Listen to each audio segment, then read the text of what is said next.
Hello and welcome. You're watching UATV News with me, Ksenia Buhai. First, this hour, the latest developments from Ukraine.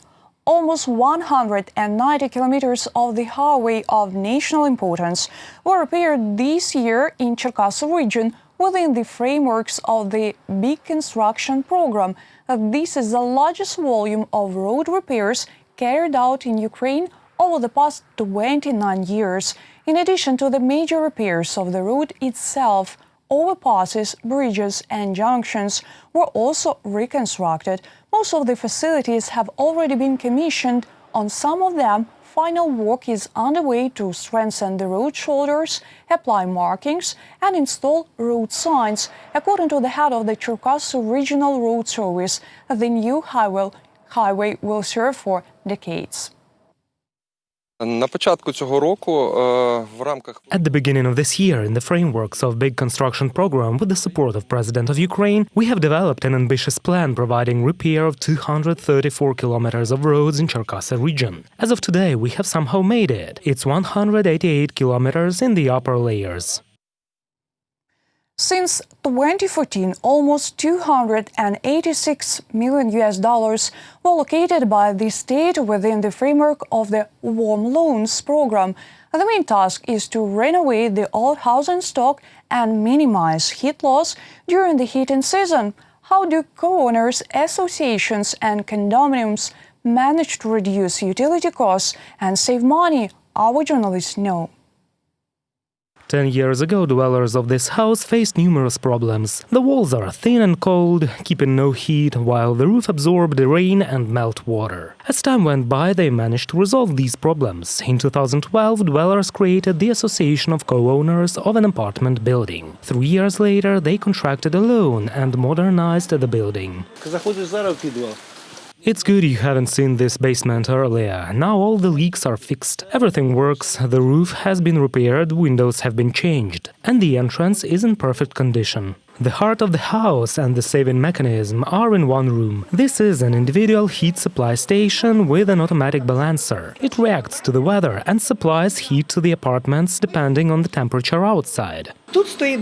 Here we have a temperature sensor. There are also pumps that provide hot water flow in the pipes. Now it goes faster and does not cool down. Lubov counts the gigacalories spent and makes notes to the record book. I have a program where I can check the consumption of gigacalories in our house every day or week. As a result, the condominiums board managed to decrease the cost of heating twice.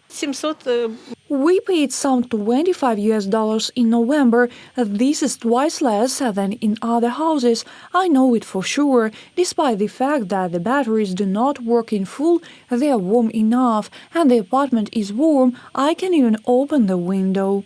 The renovation works in the house are not finished yet. In future, they plan to repair the entrances and install new elevators. To do this, the board is going to take another loan next year. The Kyiv City Hall promises to extend the program intended for these purposes. 600 houses have already joined the program. We have about 100 projects every year. The program continues despite the great difficulties with the budget, with the money for the next year. Nevertheless, we will continue the program. The Warm Loans is a program of the State Agency for Energy Efficiency. It has been operating since 2014 in Ukraine and involves from 40 to 70% compensation from the state budget for a part of a bank loan for insulation of a house. Together with the state program, similar projects started operating in other Ukrainian cities as well. The Warm House in Lviv, Energodom in Odessa and 70 to 30 in Kyiv. In 2021, more than $5 million will be provided for the insulation of houses. In addition to energy efficiency, officials plan to compensate loans for electric cars, charging stations or smart power meters. Over the past 6 years, nearly 850,000 families have already participated in the Warm Loans program. Reported by Vadim Kramer and Inna Mazurkevich, UATV News. Freedom is the greatest social value for Ukrainians. This data was provided by a large-scale sociological study by the Democratic Initiatives Foundation. This analysis is done every 2 years. Freedom, justice and security are invariably at the top of the values of Ukrainians.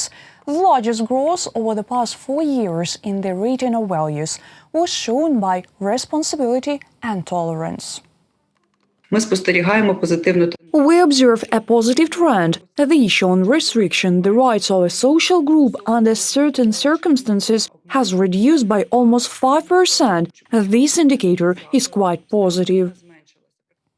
Belarus suspends the operation of ground checkpoints at its borders. Departure of Belarusians to other countries via highways and by rail is now allowed only in emergency situations. According to the authorities, this decision was made to fight the spread of COVID-19. At the same time, air traffic operates in the same mode. Foreigners entering Belarus must provide a negative PCR test and go through a 10-day self-isolation regime.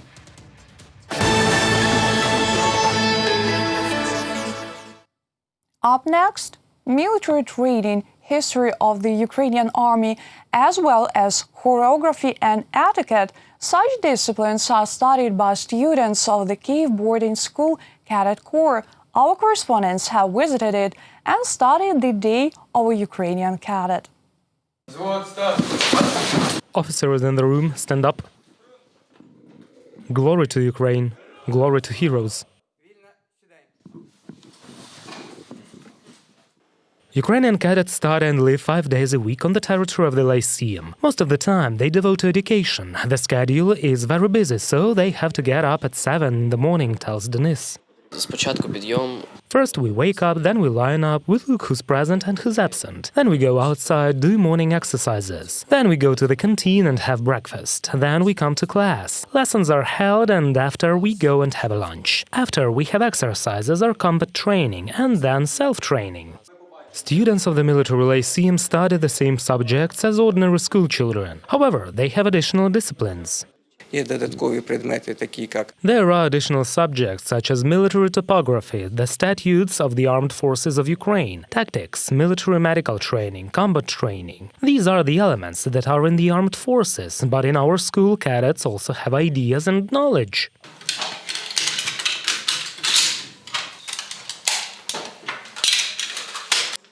Girls also study in the Cadet Corps. They have separate classes with the boys. They study medicine, etiquette and choreography. And girls are called not cadets, but ladies. Alexandra is one of the ladies. Like many other students of the lyceum, after graduation she plans to serve Ukraine.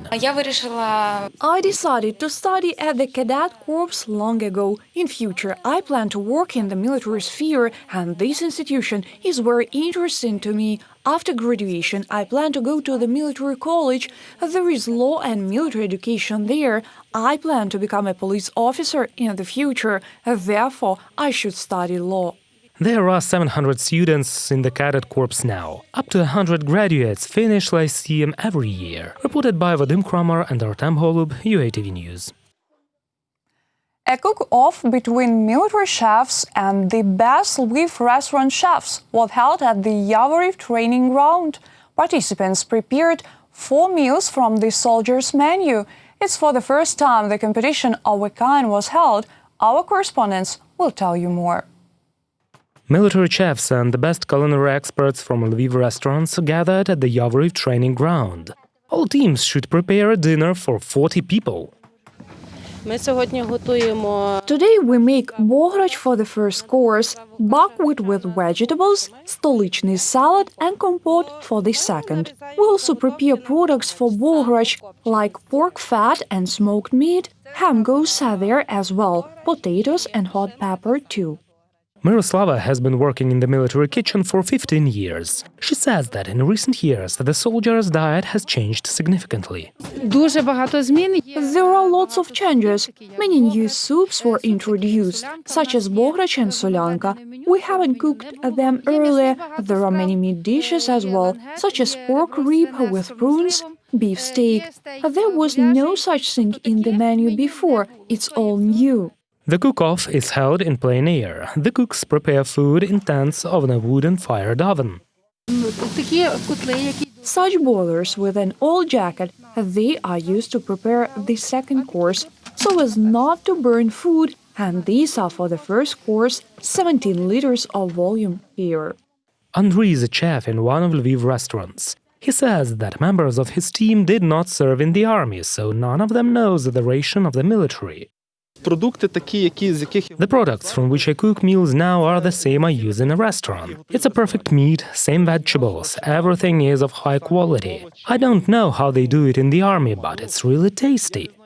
The teams had 2 hours to prepare meals. The military chose the winners. The food was assessed according to various criteria. For example, buckwheat should be crumbly and bogoraч should be thick. There is meat that should be cut in equal cubes. There is a big cube here. There are small potatoes. Everything should be of the same size. Pepper should also be cut into cubes, but everything is cut roughly. All in all, the military cooks won the battle. I really like our menu. They make fine meals. They are really tasty. Besides, the command of the Yavoriv training ground has decided to train soldiers to prepare food in the field. Reported by Vadim Kramer, Vadim Dmitriev and Yulia Bil, UATV News. For the first time, Hanukkah is being officially on the state level celebrated in Ukraine. President Volodymyr Zelensky has signed a corresponding decree yet in summer. This day, Jews all over the world commemorate the rededication of the Second Temple after expulsion of the Greek and Syrian armies from Jerusalem. The holiday is also called the Festival of Lights. The first Hanukkah candle has been lit by Chief Rabbi of Kyiv, Yonatan Benjamin Markovich. Сегодня мы будем зажигать.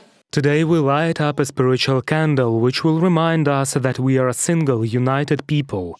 Here in Ukraine we light up Hanukkah candles. This is the light of not only this Hanukkah, this light will be everywhere and inside us. This light will help us move ahead.